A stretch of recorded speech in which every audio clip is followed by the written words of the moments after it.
अस्सलाम वालेकुम प्यारी बहनों, उम्मीद है कि आप खैरियत से होंगी। Welcome to Muni's kitchen garden. आज मैं अपनी किचन गार्डन में आई हूँ। प्यारी बहनों, ये देखें मेरे सब्ज़ियाँ हैं जो कि ग्रो कर गई हैं अल्हम्दुलिल्लाह। आज मैं कोई नई रेसिपी के साथ हाज़िर हुई हूँ जो कि ब्रेकफास्ट के तौर पे भी इस्तेमाल होगा और रिफ़्रेशमेंट के तौर पे।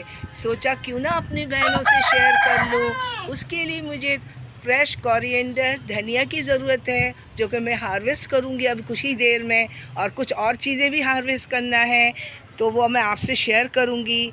तो बहनों क्यों ना चलें उस तरफ जहाँ मेरे कोरिएंडर है। बहनों देखिए, मैं हार्वेस्ट करने आई हूँ अपने हाथ से लगा हुए धनिया को। माशाल्लाह कितना हरा भरा है। आपको तो पता ही है कि फ़्रेश कोरिएंडर और धनिया हम जिस चीज़ में शामिल करते हैं उसकी ज़बरदस्त फ्लेवर होती है, ज़बरदस्त अरोमा होता है। तो मैं जो डिश बनाने जा रही हूँ और वो खालिस मद्रास का है और वो बहुत लजीज होता है। अगर आप भी फॉलो करेंगी तो आपको भी बहुत फैमिली को मज़ा आएगा। बहनों, आपको इसमें इंटरेस्ट लेना पड़ेगा, मेरी रेसिपी को बहुत अच्छी तरीके से नोट करना पड़ेगा। इसके लिए मैं ये आई हूँ ख़ास करके फ्रेश धनिया मुझे मिल जाए। देखें, मैंने ये धनिया हार्वेस्ट किया है और इसके बाद ये और ख़ुद से ख़ुद निकलेंगे। देखें, ये देखें, थोड़ी सी सौंफ के पत्ते भी डालूँगी। ये सौंफ लगाया था, हरा सौंफ, इसकी बहुत ज़बरदस्त फ्लेवर बनेगा। इसके साथ जब ये बनेगा, शामिल होगा, तो बहुत प्यारा इसका फ्लेवर आएगा। देखिए बहनों, आज मैं मुनीस किचन गार्डन में खुले फ़िज़ा में कुकिंग करने आई हूँ। खुले फ़िज़ा में मुझे कुकिंग करना बहुत अच्छा फ़ील होता है और बिल्कुल विलेज लाइफ स्टाइल लगता है, और विलेज लाइफ स्टाइल में कुकिंग करना मुझे बहुत तबीयत से पसंद है। तो मैं आपको ये शेयर करने आई हूँ। आप देखिएगा मैं किस तरह से ये रेसिपी तैयार कर रही हूँ। मैं जो रेसिपी बनाने जा रही हूँ ख़ास मद्रास के लोगों का रेसिपी है जो कि ये नाश्ते पे इस्तेमाल होता है और रिफ़्रेशमेंट में भी हम इस्तेमाल कर सकते हैं। सो यम्मी होता है और बहुत ज़बरदस्त फ्लेवर होता है और पैन केक की शक्ल में बनेगा। आप ये सोचती होंगी पैन केक तो मीठा होता है, लेकिन यहाँ कुछ और है, बिल्कुल यूनिक है। ये स्पाइसी पैनकेक होगा, हल्का किस्म का इसमें स्पाइस होगा और फ्लेवरफुल होगा। कोकोनट, फ्रेश कोकोनट से मिलकर ये तैयार होगा। देखिए, इसमें मैंने जो है चावल के आटा 2 कप डाला है और इसके बाद मैं इसमें डालूँगी हरी मिर्चें अपनी टेस्ट के मुताबिक। आधी टेबल स्पून सौंफ को दरदरा पीस लिया है, वो डालूँगी। इसके बाद मैं इसमें फ्रेश कोरिएंडर डाल रही हूँ जो कि मैंने आपके सामने हार्वेस्ट किया था, ये डलेगा इसमें। और ये देखिए, ये मैंने 3-4 टेबल स्पून ऑयल में प्याज को सौते किया। 2 दरमियानी किस्म की प्याज है, उसको सौते कर लिया। अब मैं ये डालूँगी और देखिएगा 2 कप चावल का आटा है तो मैंने 2 अंडे डाले। आपकी मर्ज़ी, आप 3 भी डालें, जितना गुड़ उतना मीठा। देखें, मैंने ये डाला है आपके सामने। इसके बाद मैंने फ्रेश कोकोनट को पीस कर थोड़ा सा लिक्विड कर लिया है। 2 टेबल स्पून भर के मैंने फ्रेश कोकोनट लिया है, इसको पीस कर थोड़ा सा लिक्विड करके इसमें डाल रही हूँ। इस रेसिपी का जान ही कोकोनट डालने से ही आता है, क्योंकि ये साउथ और मद्रास के लोगों का डिश है, इसके बगैर हमारी डिश तैयार नहीं होती है। इसके बाद मैं इसमें हिस्ब ज़रूरत जितनी मेरी रिक्वायरमेंट है उसके मुताबिक मैं ये नमक डालूँगी और 1 घंटे के लिए इसको छोड़ दूँगी। जब ये बनाने के लिए मैं पैन तैयार रखूँगी तो 2 से 3 पिंच मैं इसके अंदर सोडा डालूँगी, मीठा सोडा। ठीक है, तो बहनों आप इसको ज़रूर नोट करिएगा मैं किस तरह से बता रही हूँ। देखिए मैं इसमें कितना पानी डालती हूँ। बैटर इसका ऐसा होना चाहिए जैसे आप केक बनाती हैं।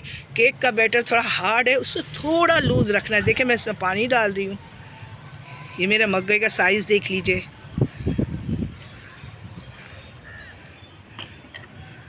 मैं इसको अच्छी तरह से इसके साथ मिक्स कर रही हूँ। देखिए बहनों, ये बैटर बिल्कुल तैयार है माशाल्लाह। देखें, मैंने 1 घंटे का मैंने इसको रेस्ट दे दिया है। नमकीन पैनकेक बनाने जा रही हूँ जो मद्रास के लोगों को ख़ास नाश्ते में और रिफ़्रेशमेंट में इस्तेमाल होता है, क्योंकि मुझे बहुत पसंद है। तो सोचा क्यों ना अपनी बहनों से मैं शेयर करूँ। बिस्मिल्लाहिर्रहमानिर्रहीम। ऑयल अपने टेस्ट के मुताबिक डालिएगा। जिस तरह से आप कबाब तलती हैं, कितना तेल डालती हैं उससे आधा डालिएगा। मैं तो डाल रही 4 टेबल स्पून ऑयल। देखिए ये ऑयल गर्म हो रहा है। थोड़ी ही देर में अब मैं इसको बैटर डाल दूँगी। देखें, आप देखें इसको बैटर देखें। इंशाल्लाह ये बनेगा तो बहुत ज़बरदस्त और फ्लेवरफुल होगा। एक यूनिक सी रेसिपी है। जब आप कोशिश करेंगी बनाने के लिए तो आपकी फैमिली को बहुत मज़ा आएगा, बहुत इंजॉय करेंगे, फिर वो आपसे दोबारा डिमांड करेंगे। ठीक है, अब मैं इसको, पैन गरम हो गया है। ये देखें मेरे इसमें देखें कितना है बैटर, उससे थोड़ा सा मैं कम डालूँ। बिस्मिल्लाह। नमकीन पैनकेक बना रही हूँ। ये बहुत ज़बरदस्त होता है, बहुत उम्दा इसका फ्लेवर आएगा बनने के बाद। ये डाइट वाले अपने हिसाब से कम ऑयलिंग करके पैन में बना सकते हैं बहनों। ये बहुत मज़ेदार होता है और रिफ़्रेशमेंट के तौर पे ये इस्तेमाल हो सकता है। और ये आप फ्रिज में पूरा मुकम्मल बना के इसको आप जो है रख सकती हैं सेव करके। ये ख़राब नहीं होगा 3 से 4 दिन तक। जब दिल चाहे इसको ओवन में गरम कर लें और फिर खाएं, बहुत मज़ा आएगा चाय के साथ। देखिए बहनों, ये रेडी हो गया है माशाल्लाह। ये देखें बिल्कुल तैयार है। अब मैं इसको डिश आउट कर रही हूँ। ये मेरा ब्रेकफास्ट है, संडे ब्रेकफास्ट, वो भी खालिस मद्रास के अंदाज़ में, जो कि मुझे बहुत पसंद है। सोचा क्यों ना अपनी बहनों से शेयर कर लूँ। देखिए ये मेरे ब्रेकफास्ट बिल्कुल रेडी है अल्हम्दुलिल्लाह माशाल्लाह से। मैं अब इसको बिस्मिल्लाह करने जा रही हूँ, ब्रेकफास्ट खाने जा रही हूँ। और देखिए संडे ब्रेकफास्ट है, कितना उम्दा लग रहा है इसका फ्लेवर। जिस तरह से मैंने आपको रेसिपी बताया बिल्कुल यूनिक। ये मद्रास की ख़ास डिश है। ये इसको आपो भी कहते हैं, लेकिन मैंने इसको आपके लिए आसान कर दिया है और वो है नमकीन पैनकेक। बहुत ज़बरदस्त फ्लेवर आ रहा है। देखें अब मैं बिस्मिल्लाह कर रही हूँ। बिस्मिल्लाहिर्रहमानिर्रहीम। बहुत मज़ा आ रहा है। और उसके साथ कॉफ़ी का एक कप भी है। देखिए मैंने, सर्दियां हैं और कॉफ़ी ना पिए ये कैसे हो सकता है। कॉफ़ी तो भरपूर इंजॉय करते हैं हम लोग तो सुबह शाम। तो वीडियो अगर पसंद आए, अच्छा लगे तो ज़रूर हौसला बढ़ाइएगा, लाइक करिएगा, शेयर करिएगा, सब्सक्राइब करिएगा। अल्लाह हाफिज़।